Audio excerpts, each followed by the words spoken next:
Now we are going to invite Dr. Methvin up, and she is going to make a special presentation to Ms. Karen Grimmer.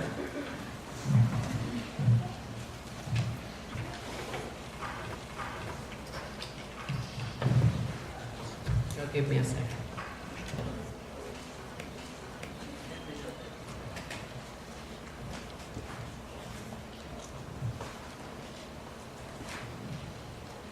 Okay, can you hear me?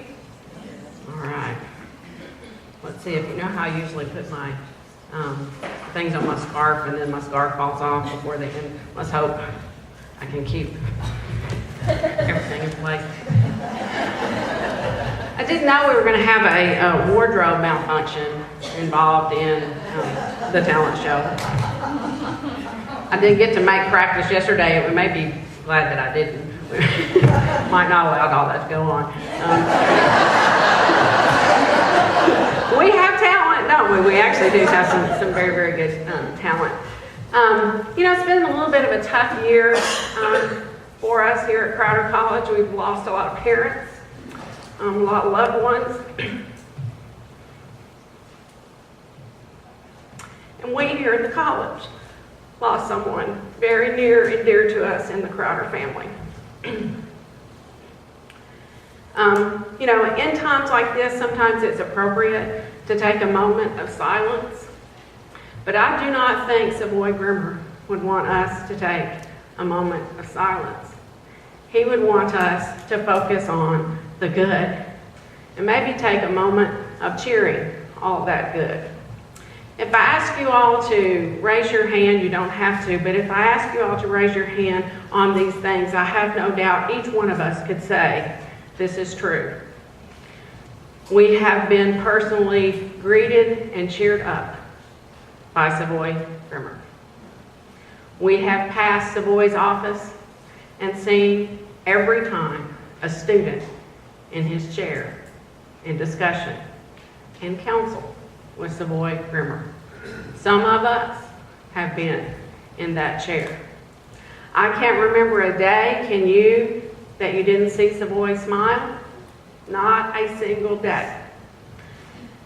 In every year of my tenure here at Crowder, Savoy has turned in his contract, come to my office, and told me what a privilege he thought it was to work with you all here at Crowder College and to serve our students. He's been a bright, bright spot in our life that we will miss dearly. Karen, we have a lot of traditions here at Crowder, and I'd like to invite you up to join me so that we can do some of those traditions.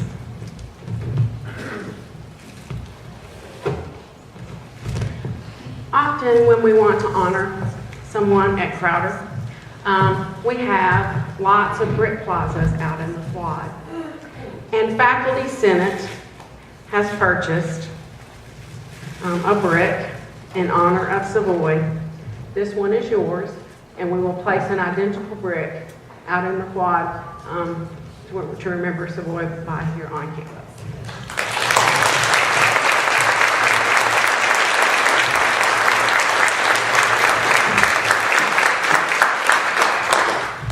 We also do retirement and departing gifts. And so Savoy would have been a 5-year employee and would have gotten a clock. And we thought it was very appropriate to go ahead and award this clock in Savoy's honor, and we hope it has a nice place in your home to remember Savoy and the Crowder family.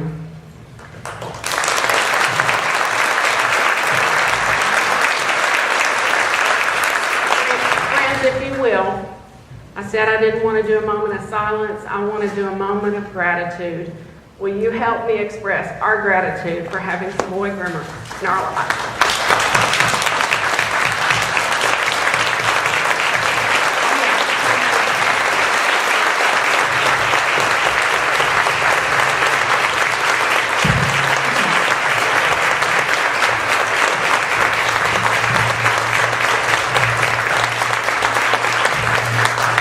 Savoy loved the Crowder family. He loved every one of you who darkened his door from time to time. Anyone who spoke to him, visited with him.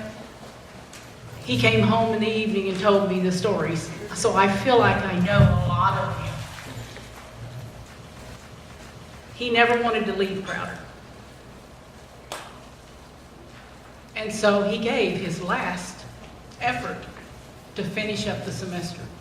I didn't realize how things were with him, but he did. He gave it all for Crowder. And he loved the students, and he never had any bad words to say about anyone at Crowder. He loved the family, and he was ready to stay forever at Crowder. Thank you so much for your kindness. Thank you so much for your support during this sad time in my life, but he would want us to go on, and he knows that we'll see him one day. Thank you.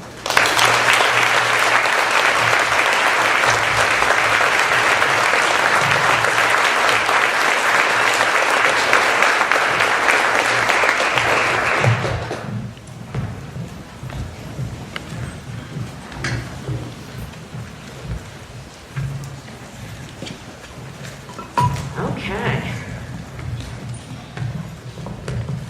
Stephen, do I need to turn some mics off so I'm not buzzing everywhere?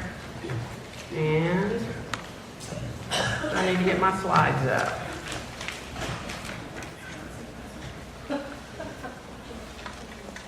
That was it. Because we know I won't be still. This one off.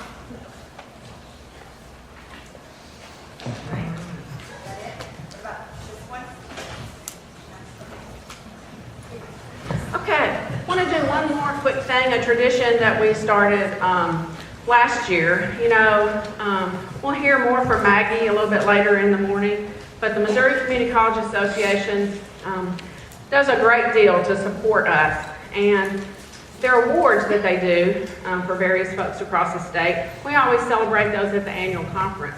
Well, last year we started the tradition of celebrating those awards here at home as well.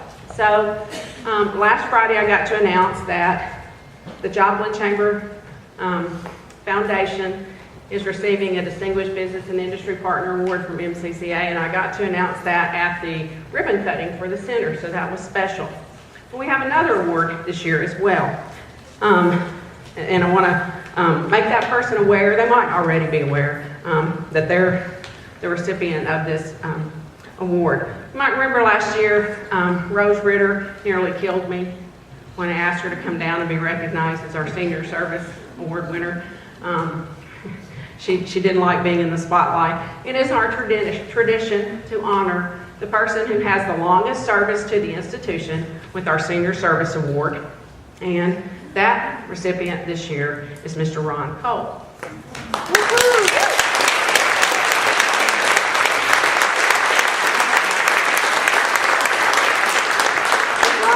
Or is he out there working? There he is, okay. He didn't want to come down either. Let me read you just a snippet. Mr. Ron Cole has served Crowder for the past 26 years, and his division chair says he is the heart and the soul of not only the social science division, but the very essence of Crowder College. He has positively influenced thousands of students who say that his classes, above all others, prepare them most for their university experience. Students say his classes are difficult and that he upholds high standards for mastery of the material, challenging them to think and apply the knowledge learned. One student says, he's not spoon feeding, so if you aren't willing to work, you probably didn't do well in his class. I think that's high praise, by the way. Mr. Cole is extremely knowledgeable and experienced while always answering every question asked and making students feel comfortable and guided. Mr. Cole shows a real desire to help his students succeed, and he promotes the desire for lifetime learning. Ron, there is your official letter from MCCA. We will honor you in November at the conference. Thank you for your service to Crowder College.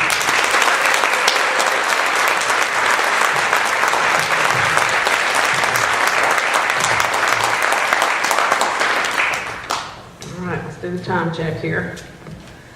All right, well, welcome back, many of you, and thanks for showing up this morning, those of you who've been here all summer anyway. We've had a very, very busy summer. I mentioned just a few minutes ago our preparations for Crowder College at the Joplin Advanced Training and Technology Center. You're going to hear a little bit more later this morning from Melissa about what's going on there. It's very, very exciting. It's a different kind of instruction for us. It's certainly helping us fulfill part of our strategic plan to expand opportunities for career and technical education. And as I've been encouraging us to do about the last year, a different kind of instruction that may be more attractive to working adults who have to continue to work to feed their families. So I'm very excited about those things that are going on there. We also have a new electric car charging station on the campus. We are the home of the first electric car charging station in Neosho. Partnership with Empire District Electric. We will do a ribbon cutting on that. This year, you'll hear more about this later, but we have a lot to celebrate in our history of alternative energy. A couple of anniversaries for the Merit Center itself, and in 2018, we will have been in the alternative energy instruction business for 40 years. So we have a lot to celebrate, and we will begin that with a dedication of the Merit Center to Senator Roy Blunt later this fall, who was very instrumental in getting us the funding for the Merit Center. So lots of cool things going on. We also had a busy summer in money. If you have not heard, I'll share a little good news. We learned at one point this summer we learned in the spring that we have been included in a trust, the James Family Trust. And they anticipated when they settled that trust, which basically was going to be divided between us and the University of Missouri, that it would probably be about $100,000. Well, one day this summer, I am sitting in my office, and by the way, here's how we got in this trust. These folks showed up on an Aggie Day and were impressed with how we handled students. They know Crowder no other way.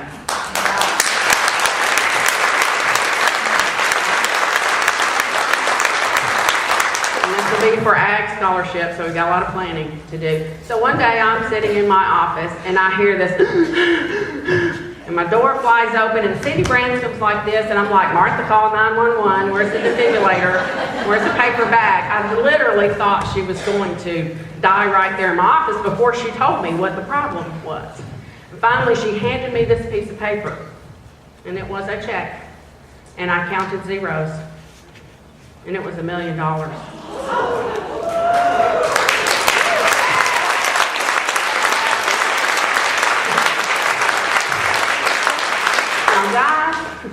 Cindy Branscom and I and our board members and Scott Wade, our foundation board chair, we can go out and we can talk to donors all day, every day, and we can pound the pavement.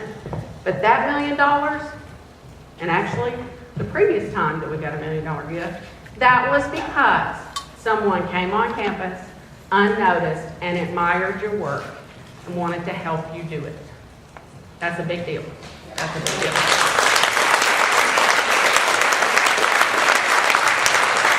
That's big. We can't wait to get busy to see how we're going to structure those scholarships and what good things we can do with that trust. And by the way, that's just the first installment. So they're still settling the estate, so there'll perhaps be a little more. But how can you want a little more than $1 million? We also, this summer, we're fortunate enough to learn that we got $150,000 grant toward the field house from the Sutherland Foundation. Just one of those, we write a bunch of those. Cindy and her staff, Cindy Branscom and her staff, write a bunch of those little grants, and sometimes we hear and sometimes we don't. And they don't want any naming rights. They just want to help us with the project because it sounds pretty cool. So that got us over $1 million. Remember, we're going for $1.4 million. And suddenly, after that announcement, things just started to click. So we have a match challenge out there right now. An anonymous donor who would like to contribute $100,000 if we can raise $100,000 and make it $200,000. And we've gotten several checks in. You may have seen Southwest Missouri Bank did $20,000 last week. Several more checks. I don't want to start naming them or I won't be able to name them all because it's several, little, big, and in between. And we are slowly making our way. We're about to make it to that field house number so that we can break ground and get that in place.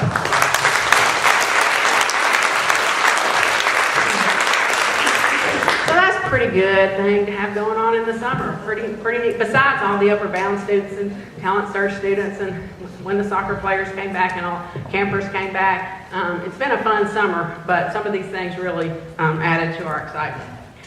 And of course, this summer we also learned another thing I need to thank you for, that we are a 2017 great college to work for. And I want you guys to reflect on this for a minute. I really do. This is a pretty big deal. I tell you all this all the time. If you haven't come from the outside into Crowder, I don't think you all appreciate what a unique culture that you have here, that you have created and that you sustain here. But those of us who worked elsewhere before we came to work for Crowder, we see it pretty strongly. We see it pretty strongly. So we were 2014, great college to work for, you were. In 2015, we got on the honor roll, okay? And in 2016, we were on the honor roll. I just couldn't find that graphic. And in 2017, we're on the honor roll, okay? So for the last 3 years, we've been on the honor roll. Only one of 4 community colleges of our size, and we're in the middle category, only 4 in the nation. And Crowder College has been one of those the last 3 years. Wow.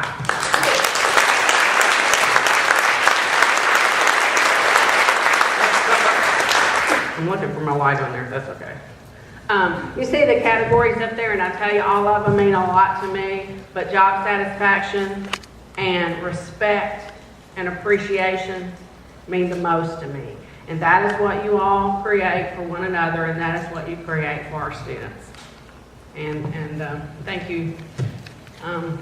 I sincerely appreciate your work in making Crowder the institution that it is. And you do so not just for our students, but for one another as well. And that's a big deal. That's a big deal. All right.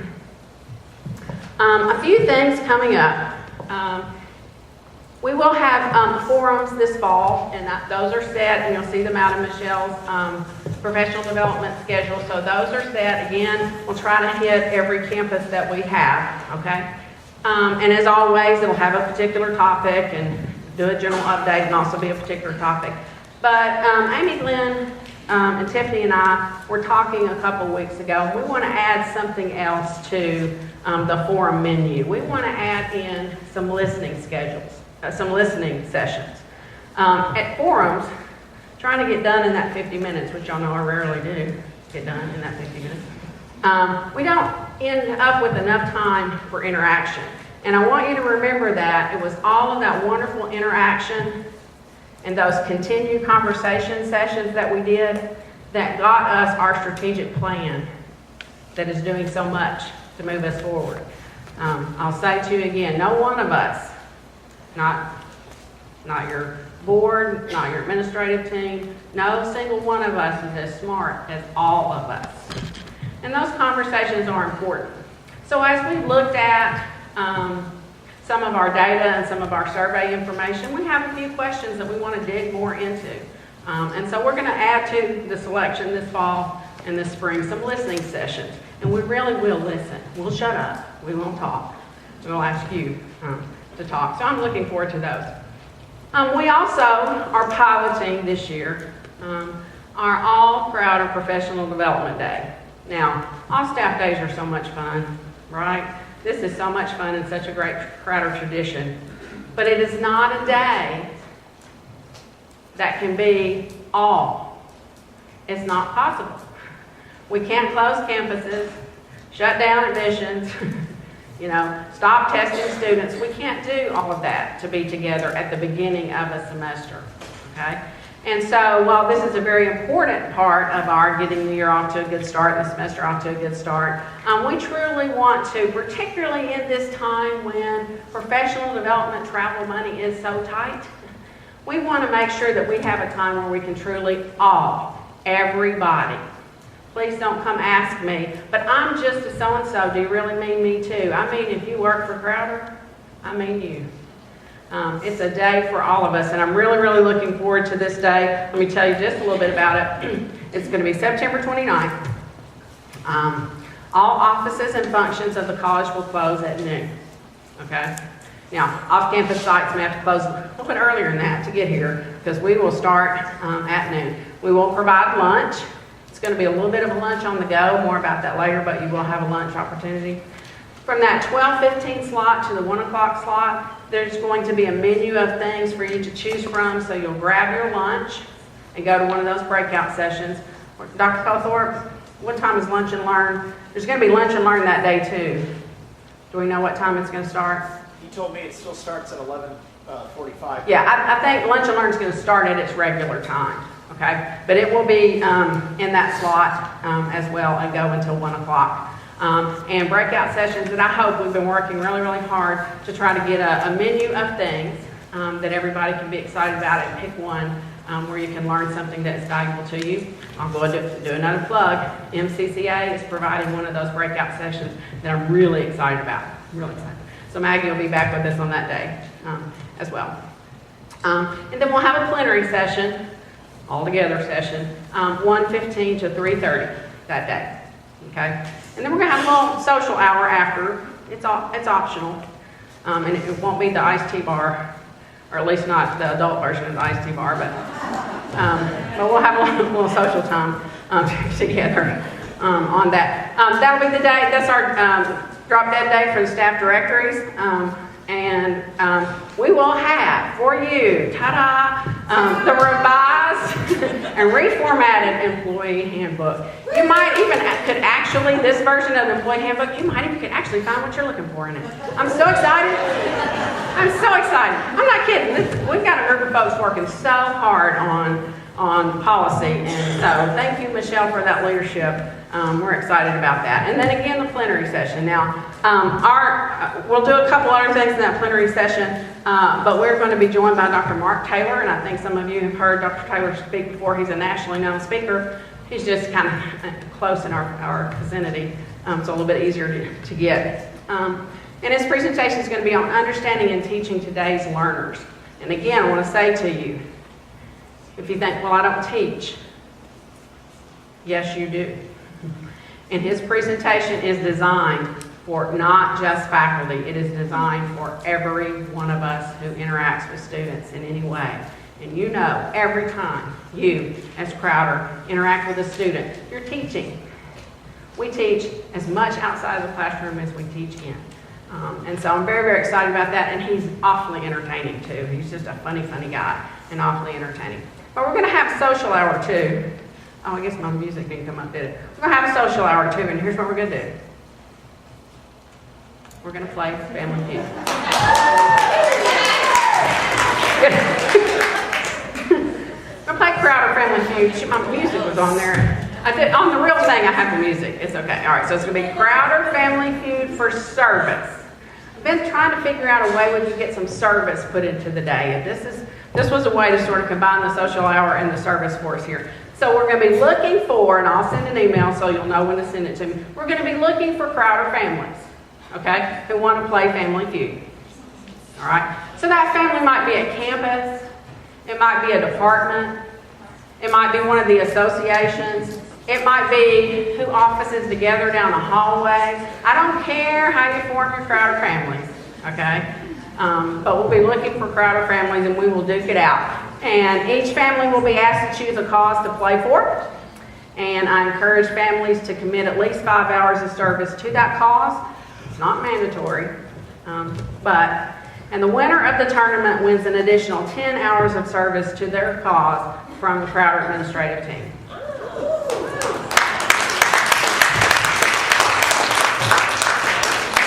So we are looking forward to that. I think it'll be a great day for us to be all together. We have to do makeup sessions after all staff day. We have to record to make sure everybody is here. We'll have to fill every seat and be elbow to elbow in here for some of the things that we do. But I'm looking forward to have a day when we can truly say all of Crowder is together. We focus a little bit on our professional development and on one another. So looking forward to that. Okay.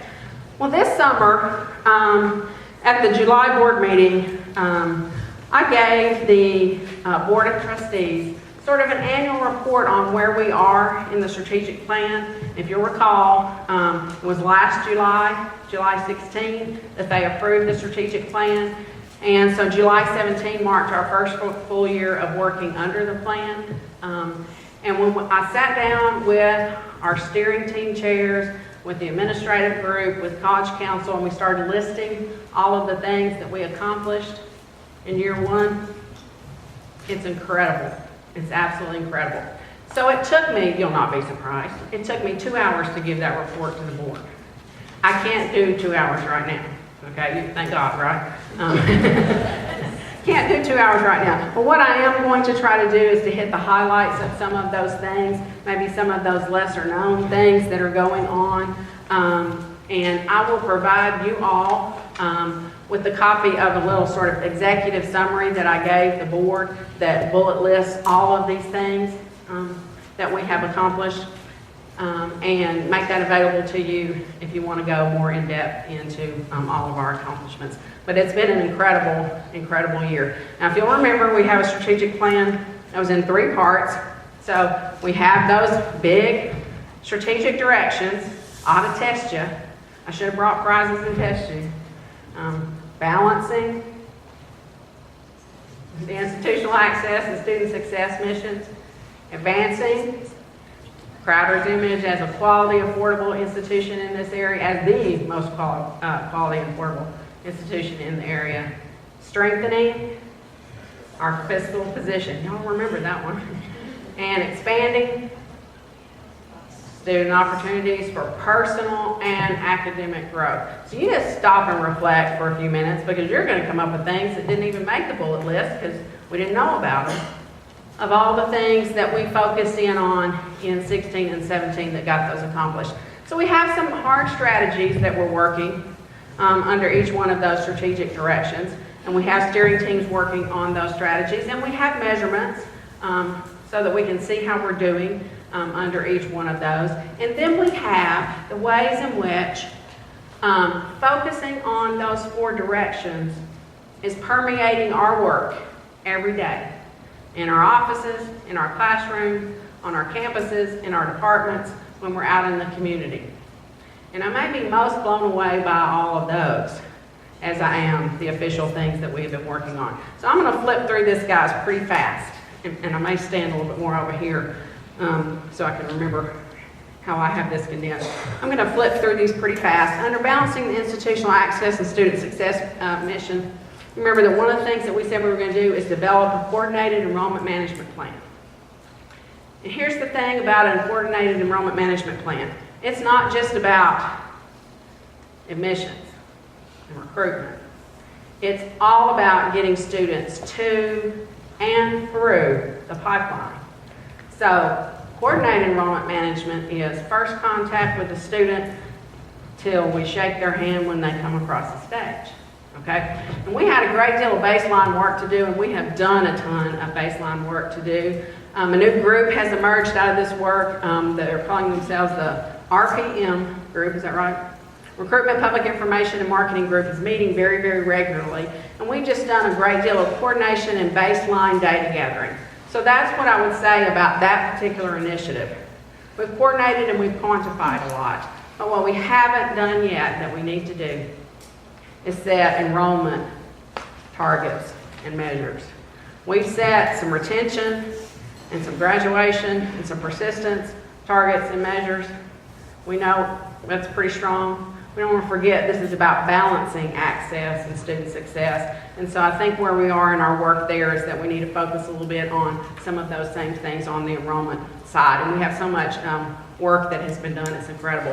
One of the things I want to compliment about this work that has happened is that when I got to Crowder, I'll just tell you, I had a few superintendents in the area complain to me about somebody from Crowder is always calling and wants to come to campus. And sometimes they show up with pamphlets that look like they came off a dot matrix printer.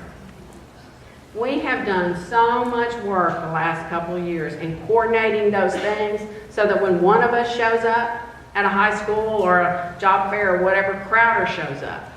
And we have those suitcases, and we have that branding, and we have that imaging that we want to consistently have for the institution, and we're informed, and our materials are pretty, and we are not asking the same high school to let us in the door 15 times, because they won't, and they get tired of that.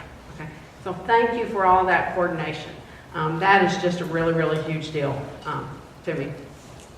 Also under balancing, you'll remember we're exploring other modes of delivering course offerings, and some of that work is embedded in our Title III grant that we wrote this spring, and that we surely hope in September we find out was awarded.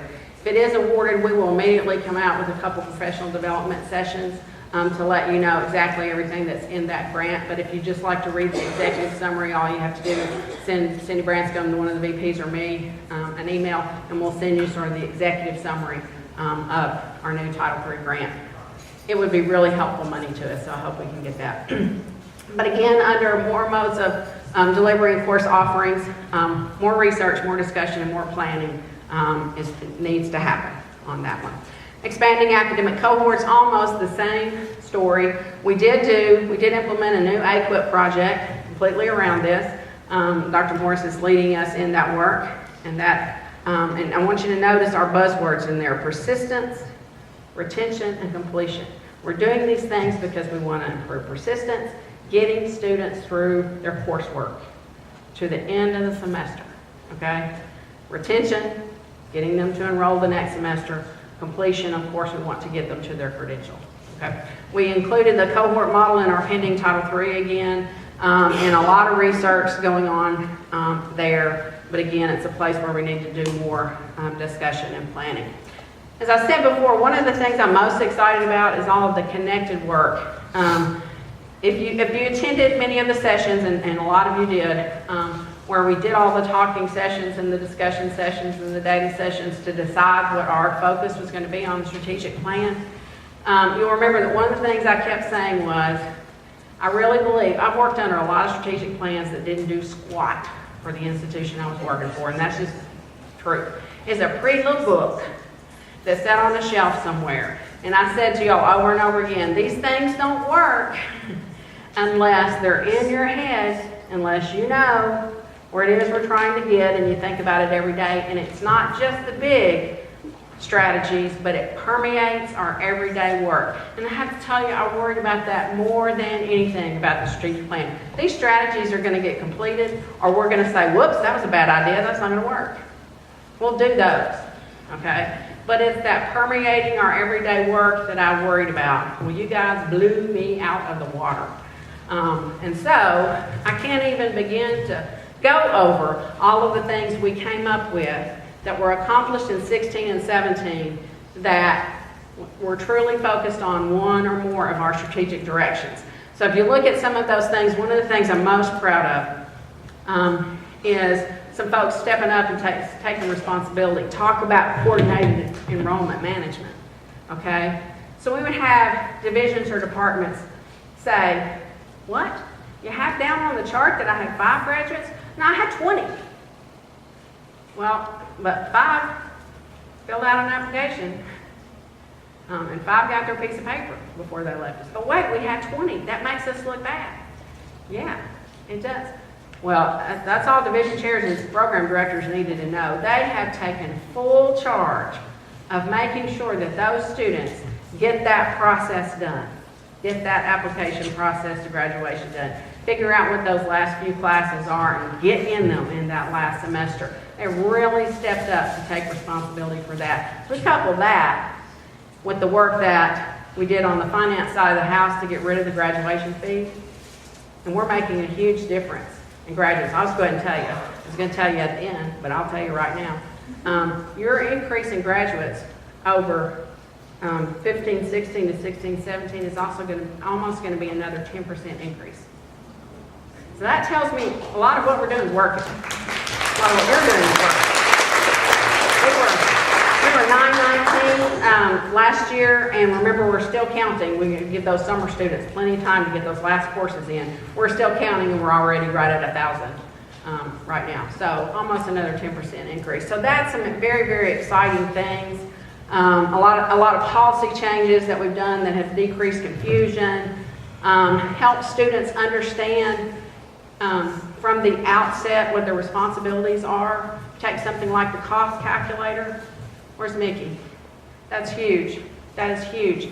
We now have a tool we can really make students understand ahead of time how much this is going to cost and how much their housing is going to cost. And that thing's a pain in the rear to keep up with and to keep operational. But we have it and we're using it. And so students are making different choices, not blindly entering their coursework, not knowing how much they're going to owe us or what they're going to have to do to finance their education. Important work there connected to the balanced institutional access and student success missions.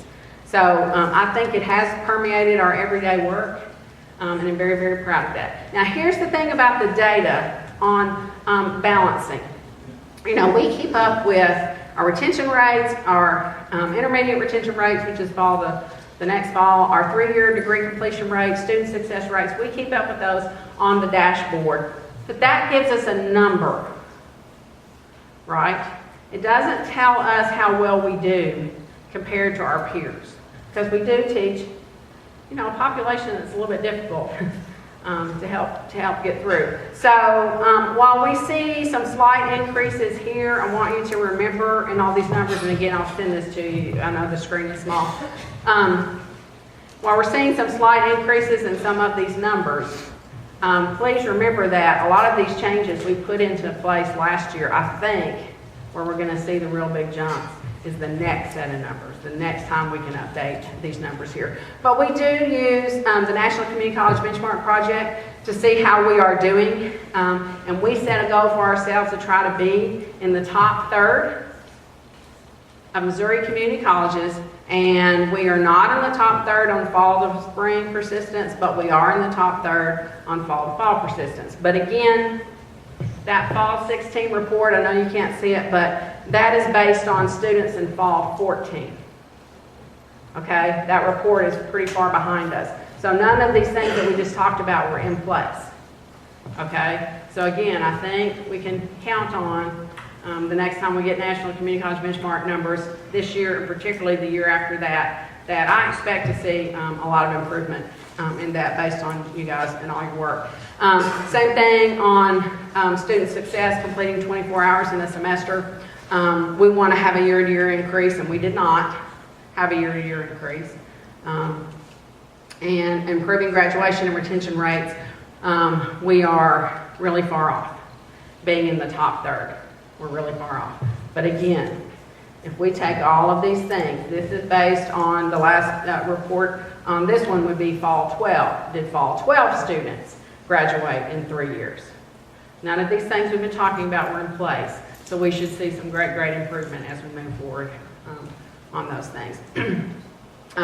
We do, our graduation and transfer rate is high enough, and it is climbing and improving so that we are making our performance funding measures on it, and that's really important. So that's a good thing. So where are we with the balance? My goodness, we've done a great deal of work, and I can't wait to see the fruits of that work. But I want to make sure we don't go, wow, we had such an incredible year, and we've done it all. Because I don't think we have. I think we've got to start drilling down to particular pools of students and seeing what that particular group of students, what their obstacles are. The work we've done so far is looking at our student body as a whole. It's time for us to do a little bit drilling down.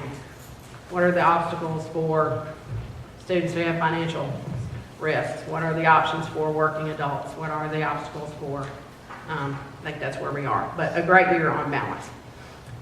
Second one, advancing Crowder's image.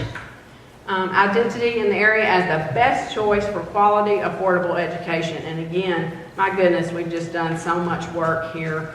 One of the initiatives was expanding our Success Is You campaign, and my goodness, we've just about beat that thing to death, I think.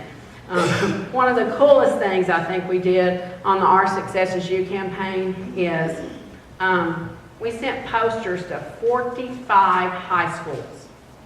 So created one of the Our Success Is You imaging packages from someone who graduated from that high school and sent it back to that high school.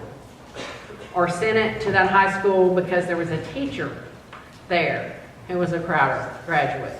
And I tell you, we got a lot of buzz out of all that. Students go, oh, I didn't know Mr. So-and-so graduated from Crowder. I didn't know so-and-so. She was a cool kid. I didn't know she went to Crowder and did so well in ag and, theater or whatever. We got a lot out of all that. So you've seen these. I could pull up those 45 posters for you because I've gotten, Cindy stacked them all up for me, and for the sake of time that we won't. But that was a very, very successful thing.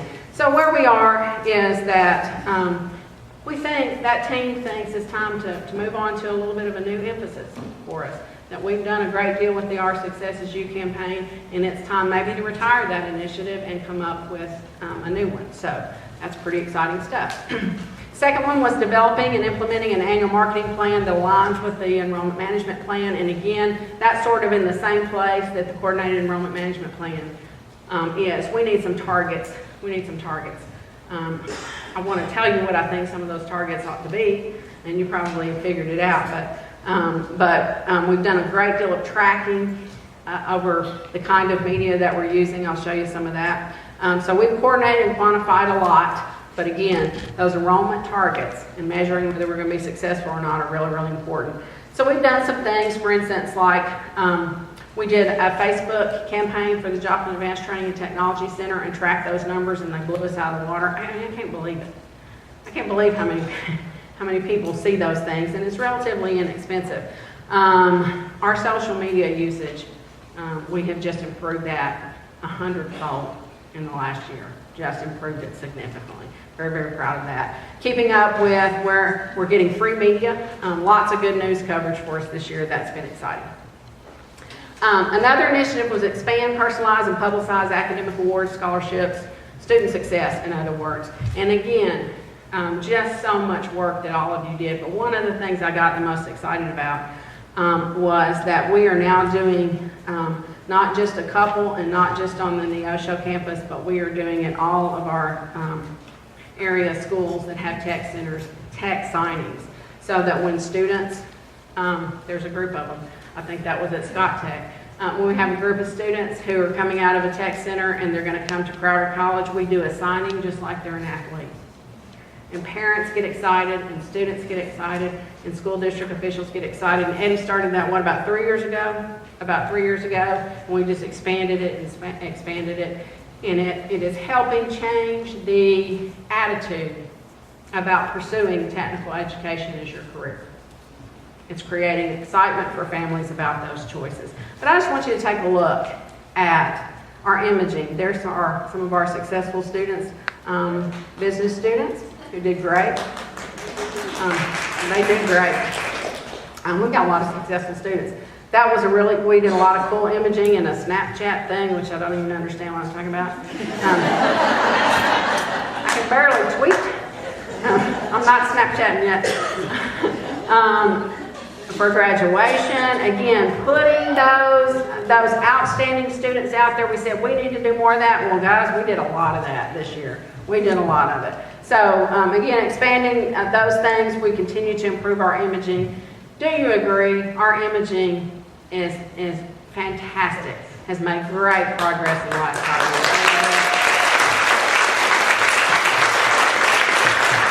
years. Cindy Brown and Kayla and just tons of people are just doing a fantastic job, and I appreciate the leadership on that. And again, a great deal of connected work going on with our imaging. You'll see a couple things there. I want to mention one because many of you in this room were sort of unwittingly tortured in this one. But one of the stories, Maggie may want to come up here and grab the microphone away from me when I start talking about this. One of the stories we do not tell well enough at community colleges is the work that we do for workforce development on the non-credit side. We talk about degree-seeking students and certificate-seeking students all the time, right? But we serve nearly as many students, usually as many students, on the non-credit side of the house in one form or another, and most of those in some sort of workforce development, as we do on the credit side. Okay? And we're not doing a very good job of telling that story. Well, you can't tell that story if you don't have the information and the data and the numbers. Okay?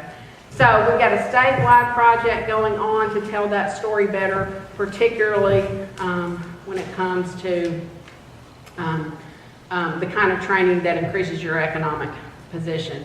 And Crowder's going a little bit further than that. We're trying to get a grip on all of our non-credit instruction and tell that story better. So that required the creation of a system that Bobby and Lynn started that work, and now Chet and Lynn are carrying that work on. And so many of you who have non-credit in your area had to learn a new database system, had to change the way that you collected that information so that we could funnel it in and pull reports out. There's a lot of work, and I thank you for it. And I promise you, you're going to see me using that. I already have started using that to tell that side of our story a little bit better so that business and industry can appreciate those ways that we contribute to the economy of the area, because we do in many ways on the non-credit side of the house. So if you're one of those people who had to do a lot of work, pat yourself. It was a lot of work. So again, advancing our image has permeated our everyday work, and at our board retreat in September, I will be sharing my first comprehensive report on the non-credit side of the house with our board. They are going to be amazed at how much non-credit that we do. So thank you for that. So on advancing our image, we have a quality measure, which has to do with licensure. We blow it out of the water. We have an affordability measure, and I'm not going to tell you how to read this. I will if you'll come to my office, but it is complicated. It has to do with how much state appropriation we get. We're not going to talk about state appropriations today. Just not going to do it. And how much we charge for tuition. And so affordability, we're in the bottom third every time. We blow that measure out of the water. Okay, the measure I'm excited about is the one that we are creating, because again, if you want to talk about all of this in an enrollment management kind of way, what's important? How many inquiries did you get, and how many of those inquiries turned into applications? How many applications did you get, and how many of those applications turned into enrolled students? How many enrolled students did you have? How many of those persisted through their coursework? And then we pick it up from there. We've got the measures in place. Beyond that, then how many of them were retained to the next semester? How many of them were retained to the next fall? How many of them were retained to graduation? We've got those in place. That's the whole track there. And we can see how we're doing. So I'm really excited about getting this one developed this year. So that's really where we are on that one. We need to get that other measurement in place. We've got a lot of momentum on advancing our image. And I'm seeing it out there, guys, in the communities. I have people come up to me every day and say, gosh, y'all got a lot of good things going on out there at Crowder, don't you? We're telling our story better. We've always had a lot of good things going on at Crowder. We just haven't always told the story loudly enough. Okay. All right. Strengthening our fiscal position. Again, there is no way we can go through all the things that we did this year that helped us strengthen our fiscal position. But we have focused on our performance funding measures, and we are meeting our performance funding measures. There was going to be a new measure. We need to monitor that. So we are fortunate to continue to have continuous improvement. But remember what I tell you about performance funding measures. Every year they're harder to meet. If you do better so that you meet it the next year, it's even harder to meet it the next. Okay? So we have to be vigilant with that. Exploring additional auxiliary and revenue generating activities. You know, we've grown so much in transport training, and we're looking at some other things. We are pretty much still in the research, discussion, and planning phase of that. And continue to reduce outstanding student receivables. My goodness, you all did a great deal of work in 16-17 on that. And again, I'll tell you why I think that's so important. If a student comes to us and enrolls and leaves us owing a bill, we haven't improved their lives. We've gotten to count them in the head count one time. We haven't improved their lives. And we haven't helped ourselves either. So that's really, really important. Saying again, I'll mention the cost calculator and removing the graduation fee. I know some of these things you think, gosh, is that a little bit too harsh for our students? But you know, again, we don't improve their lives if they leave us with debt. we don't improve their lives. We need to try to prevent that. So everything is focused and coordinated, and I thank you for that. And I think you have been very student focused, student friendly about this. We are making these decisions that sometimes might keep a student from enrolling that semester. But in the end, I think we're doing what's best for that student to help them get things in order before we allow them. Another place where we have just blown it out of the water is continuing to build annual and private program support. All right, I'm going to talk about state appropriations one more time. You know, when your state appropriations start shrinking, most states around us where that have happened, they're not very fast, if ever, at coming back. And building more private and annual private program support is just a new way we need to live. Business and industry and donors are going to have to step up to help us fill that gap, and they are. And again, you notice a number of things there. We hosted our first foundation plan giving event this year, built additional partnerships. I want to show you just a few examples. Again, this is not a temporary strategy, but a new way to operate. Do you know that from 2015 to date, the Museum and Fine Arts have received a combined $100,000 in support for what they do? Wow. So we've got some donors out there who say, gosh, what happens in that museum, what happens in art instruction is important, and we want to support it. And so we have new equipment because of it. We have our beautiful layout in the museum because of it. That's the kind of private support that we have to continue to garner. You know, we have an annual, you may not know, we have an annual donor to our automotive program. We, of course, have annual support of athletics and nursing, particularly from Freeman. All kinds of annual things in agriculture. One of my favorites is the calf sale. I love that. Annual calf sale. And, you know, as we have built our apprenticeship programs, we are including a business partner to start those apprenticeship programs, to help us provide the funding to start those apprenticeship programs. So that's a very, very important part of that. And I'll just give you another good for instance. You know, we are tenants at the Joplin Advanced Training and Technology Center. And again, Melissa will tell you more about that later this morning. That's not our building. But that building contains more than $1.7 million in equipment and infrastructure that we didn't have to purchase. It is there for us. Ask Kevin, he has a cool new 3D printer, like really cool. New 3D printer.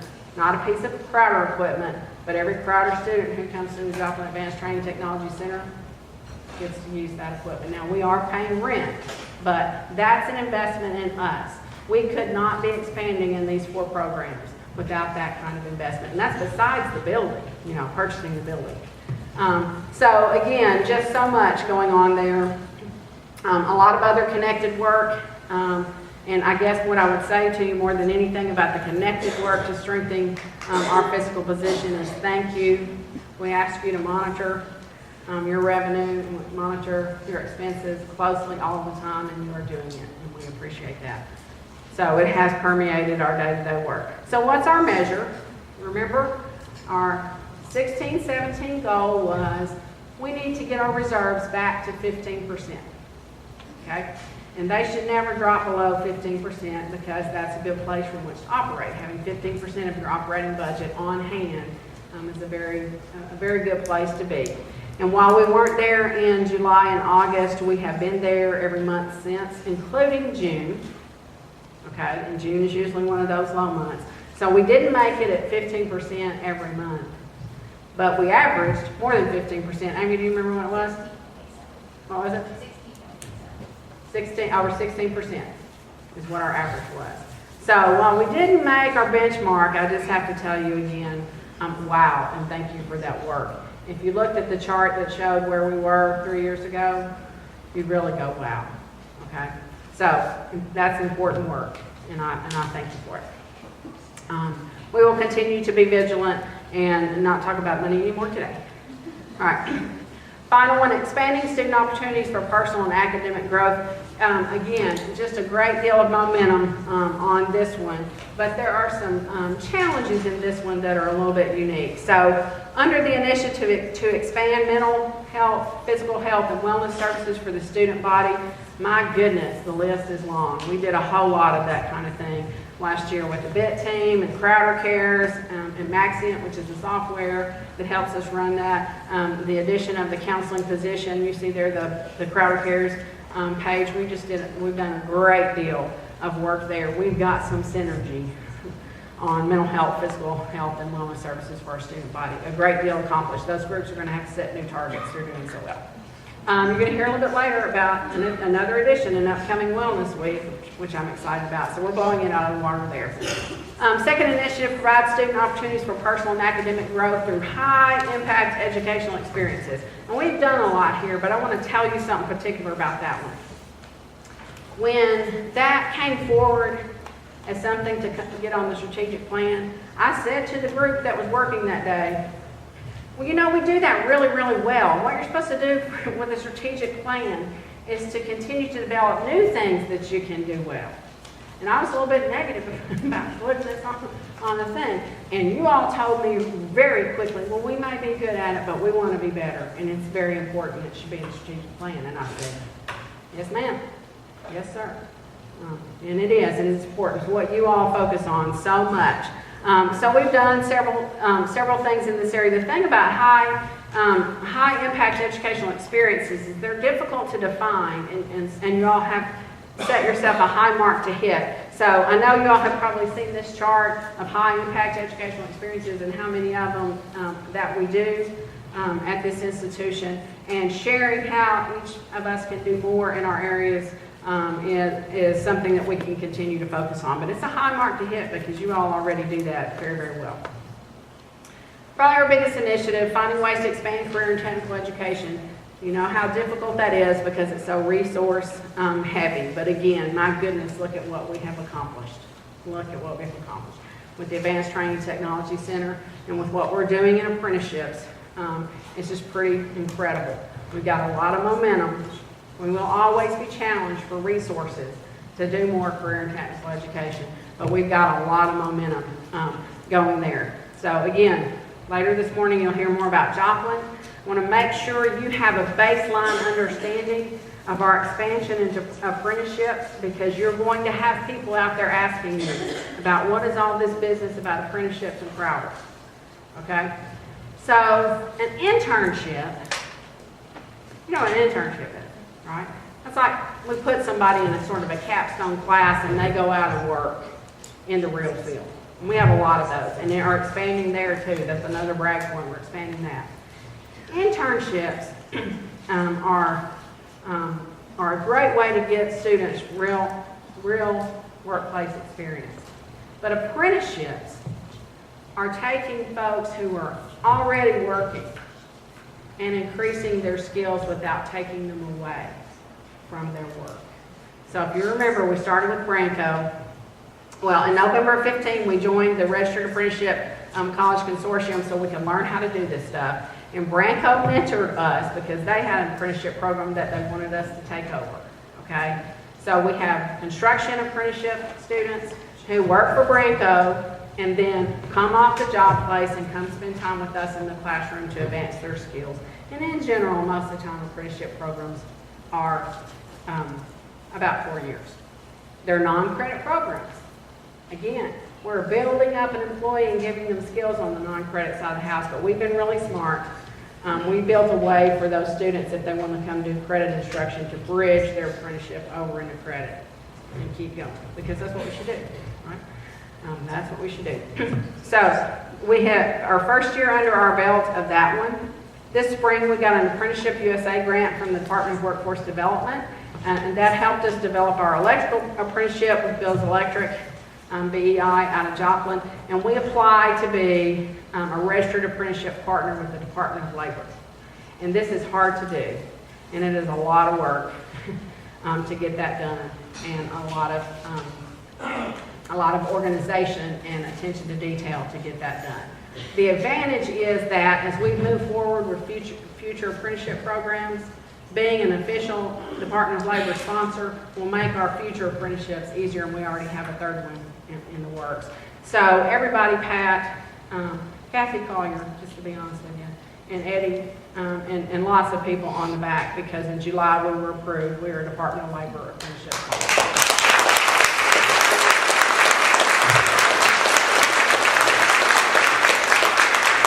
Now, I say this all the time. I say, it's a little embarrassing. Like, we should have been in the apprenticeship business a long time ago.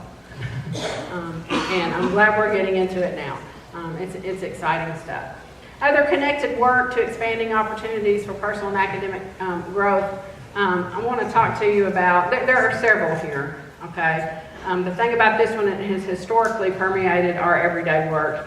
But when we think about helping students expand opportunities for personal and academic growth, we tend to think about our credit students. Most of us, not everybody in this room, but most of us, okay? But that first little bullet up there, our summer school at CTEC this summer, this is one of the coolest things going on in Missouri, I have to tell you, okay? So what happened this summer, because we believe that you can't be what you can't see, you can't aspire to a profession that you don't know exists, you can't get inspired by something that you haven't experienced, and you can't apply math, literacy, science, whatever, to solve problems if you learned it out of context.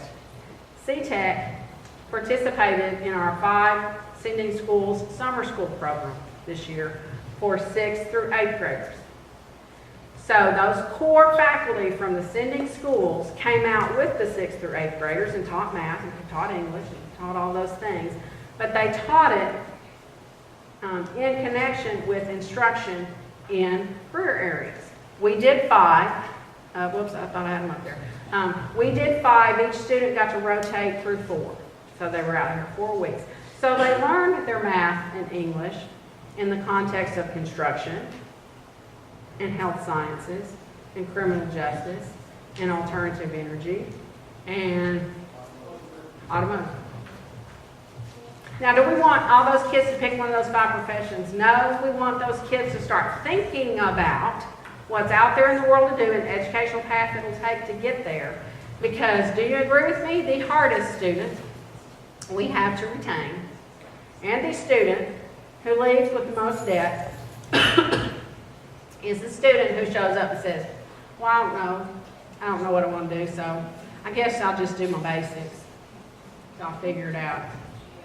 That's the hardest student to retain. And if we can help our area educational partners help those students make those decisions early on, so that when they come through our doors, they know, you know what, that alternative energy stuff's pretty cool. Or I already know I want to be a nurse. I really can't handle a bedpan of blood. I already know that. All the things that we can do to make that happen. I love that microbiology stuff, whatever it is. Whatever we can do to make that happen, we should be helping make happen.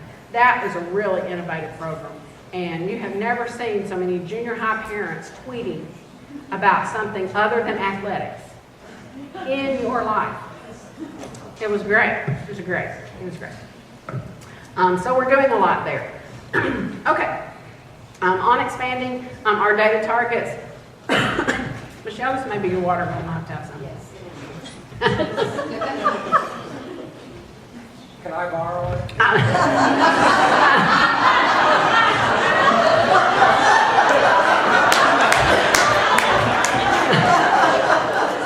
No.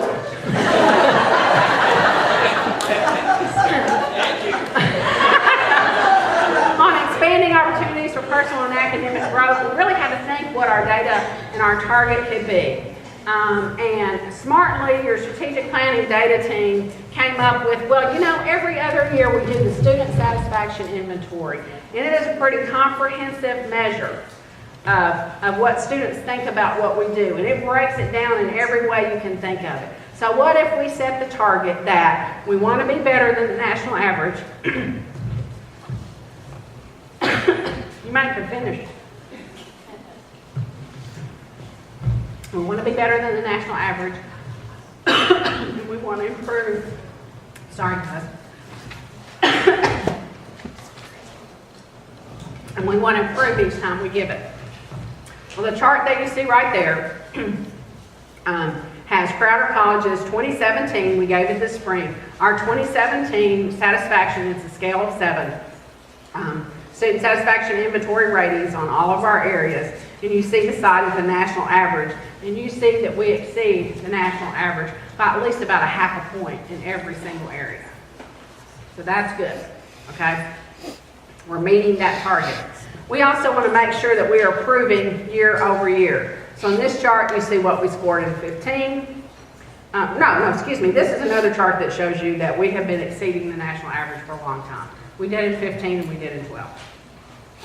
Okay. This is the chart that shows you us over ourselves. The left-hand column is Crowder College SSS in 2017 satisfaction. Okay. And the far column is 2015, and what's in the middle is how much we improved from 15 to 17. So positive numbers are good. We're improving about a third of a point in every area from 15. We didn't do that in 12. From 12 to 15, we slipped a little bit. Very little. But there it is for that one. But in 17, we improved. So that's another real current measure that tells us our students appreciate all the initiatives that we have underway in the continuous quality improvement that we engage in.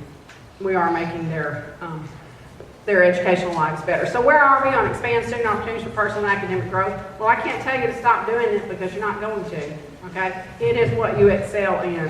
So we will continue to hone and try to grow in those ways and improve, though it's a very, very high standard. You know, we have a lot of people on those strategic planning steering committees, and I'm not going to read every name. They did a great, great deal of work. And are steering us. Again, I want you to remember, it is just as important what we accomplished in our individual offices and classrooms, and as departments and divisions and campuses, as it is the big initiatives that we embedded in the plan. Remember, I think it's a living, breathing thing. It's not a document that sits on a shelf. So we've completed some strategies. We may need to add some strategies. So those teams continue to be terribly important. If you didn't serve on one last year and you would like to this year, you're going to have the opportunity to do that, to be added to any of those teams that you find would be important and you would like to lend your service to. And I hope when that email comes out that you'll take the opportunity to do that. Let me flip through those. There's the advance team members, strengthening team members, and the expand team members. Expand team members could use a few more team members, I think. So we'll get that information out. I will be meeting with the co-chairs in the next couple of weeks. I really think where we are in the strategic plan, we got a lot of groundwork done last year. We set a lot of baselines, and we chipped off a lot of the policy work. Putting together all of those pieces and setting some targets on the enrollment end. We're doing really well in what we've set on the retention, persistence, graduation end. We need to back up and fill in the blanks on the enrollment end. We've got to figure out who we're not reaching that could come to Crowder College and be successful. And we've got to figure out what ways in which we need to change what we do so that more of the students that we are attracting can complete. So there's still much work to be done. But my goodness, if 16, 17 showed us anything, it's that you guys know how to make progress. So thank you for all of your work on the strategic plan on behalf of the Board of Trustees. I have to tell you, they were blown away. And they got the 2-hour version of this. I went into the nitty-gritty on it because it was important that they understand what you're doing. Okay. Am I to lead us out here, Michelle? Okay. I'm done.